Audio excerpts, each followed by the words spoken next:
Hey everyone, thanks for stopping by. My name is Riley and today I'm so excited to set up my November bullet journal spread with you guys. So this month's journal spread was actually inspired by a sticker that I saw somewhere on the internet. It was just this really simple sticker, solid background with like a white sort of mountain landscape drawn onto it. So I decided to kind of replicate that using just some markers and a white gel pen. So really all that you need if you want to journal along with me for this spread is like one key color.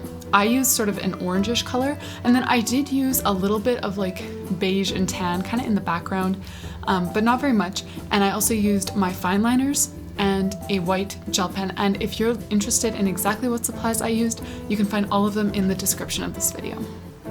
So I'm starting off here just with the color that you're gonna see all throughout the entire thing. And like I said, this was inspired by a sticker. So I'm planning to keep this cover page pretty much exactly as the sticker was. So I've got a nice circle in the middle that I'm just filling in with my Crayola Super Tip. And again, I'll just link those below if you're interested. And now I'm gonna go in and do just some really simple line art with my white gel pen here. So one thing that I love about this theme and about most themes that I actually choose to do is that they look really cool, but they're so easy to put together. Like so far I've colored a circle and drawn a couple wavy lines, and that's pretty much the full extent of the artistic ability that you need to put together these spreads, which is one thing that I just love about them. So I'm drawing a little river, some sort of mountain peaks, I'll add a sunshine as well, and some little cacti to make kind of a little like desert-ish scene.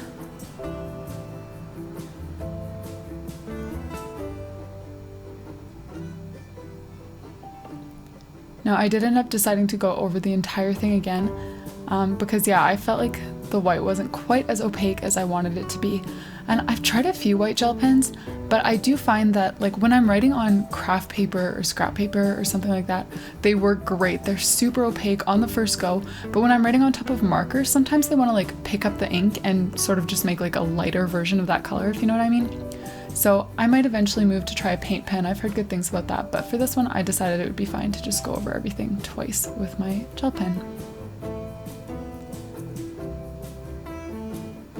Now I used a super simple font for this month, just a really skinny all caps font, and I wrote November 2020 around the circle, and I just kind of made a little dashed border. And I'm going to make a border for this page as well, just to make it feel a little bit less empty. And there's my title for November. So this theme is going to carry on throughout the entire thing. This is pretty much the only color I used. I used like a really light sort of tan beige color to do a couple accents, but for the most part I'm just using this one orange, making these really simple geometric shapes with simple line art on top of them in my white gel pen, and this really fine print all caps font. So on this page, I'm just doing sort of my weekly schedule, which I like to include every month. Some months it's pretty much the same from month to month, but oftentimes I do change it from one month to the next because I have a pretty fluid schedule as someone who works from home and books their own sort of time slots and things like that. So I try to block in what sort of an ideal week would look like. So for my heading here, I'm making another big block of color, and I'm going to add some white gel pen on top just to make a little landscape scene, sort of like what I did on the title page.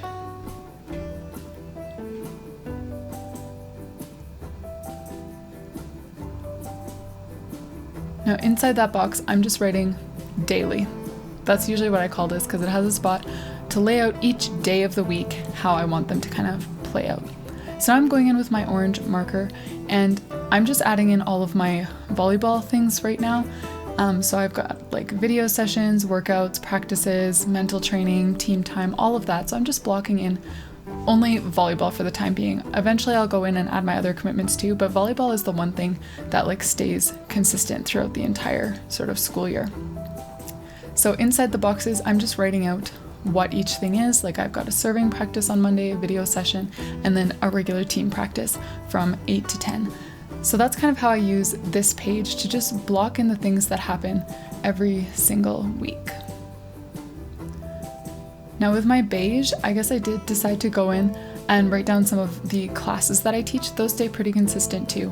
So I just teach a few regular classes, and then other than that, it's pretty sporadic. I kind of just choose when I want them and when I don't, so that's why I only blocked in 3 classes for November.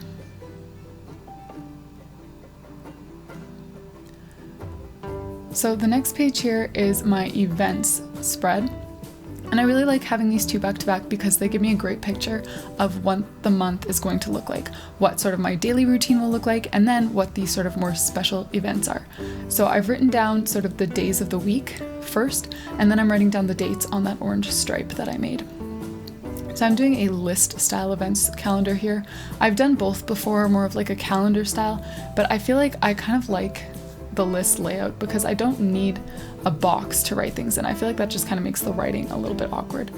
So in the corner, I decided to draw some of those cacti and just add a couple sort of scribbles in there with my white gel pen.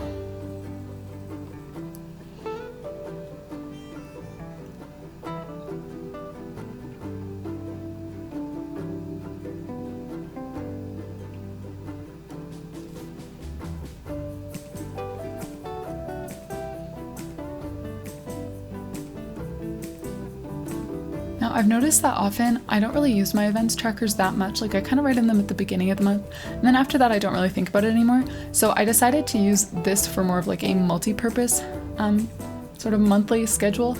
So instead of just tracking events, I'm also tracking what days I'm posting on YouTube. So my goal is to post every Tuesday and every Friday for November. So I've just marked that in, and then as I film those videos and prepare to post them, I'm just going to write down which video is being posted on that specific day. So the next page here, I'm starting off with a really similar little doodle to our title page. I've got this little landscape with my white gel pen, and yeah, I'll probably have to go over that again. You can see how it's not super opaque all the time, which kind of drives me crazy, but it works.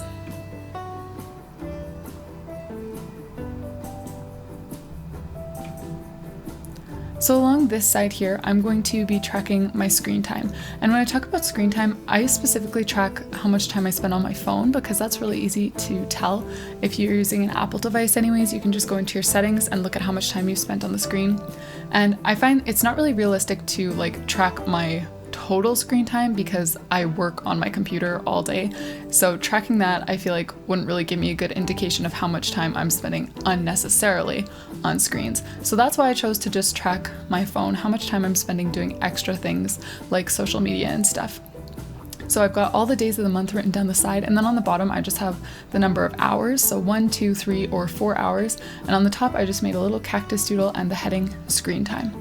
Now underneath the sort of circular doodle over there, I'm just leaving a space to write down the things that I'm learning this month. I did this in October too, and I really liked it because, like I said, I work from home, so I get the opportunity to like listen to audiobooks and things like that while I'm working, and I find that often I just kind of forget about those things because I am learning so many different things at once. So it's nice to have a space to just write those things down.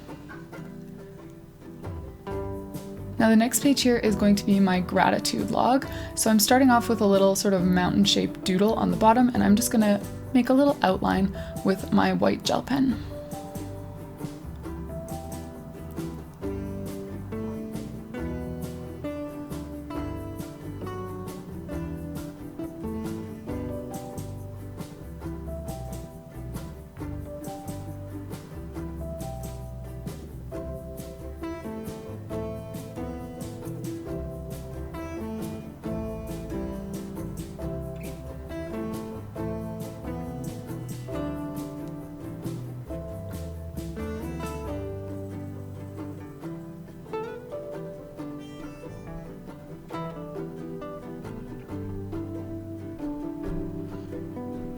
And there is my gratitude spread. Nice and simple, but it really matches with the theme. So the last page that I'm going to set up today is my first weekly tracker. So you guys may know I like to do kind of like tall and slim boxes for my days because it gives me space to separate like my events from my tasks. So typically I'll put my events, like my practices, my classes, all of that on the top, and then I'll put all of my tasks on the bottom. So I kind of like to have boxes that are really narrow so that I can just split them up in that way.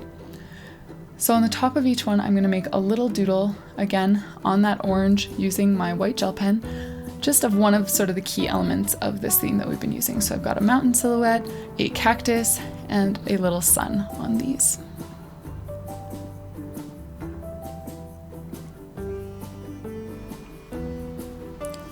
So as you can see, I've just divided mine into 6 boxes for the days of the week, and I'm going to use that same really simple all caps font just to write all the days of the week, and then the final box I'll just write weekend, and Saturday and Sunday will share that box.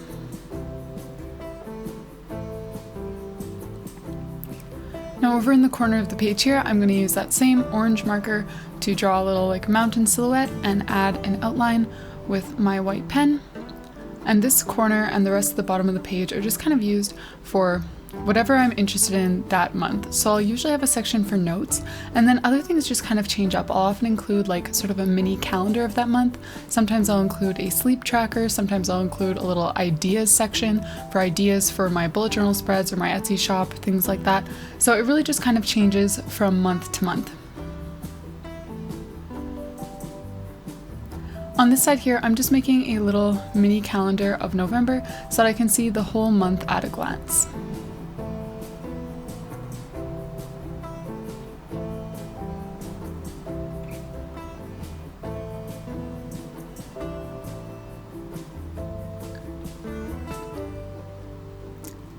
Over on the other side here, I'm just leaving a big box for notes, and you can see I did mess up a little bit on the corner, and I just fixed it by covering that black line with my white gel pen, and you cannot even tell. That's another great way to cover up just little mistakes that you make. So let's do our flip through.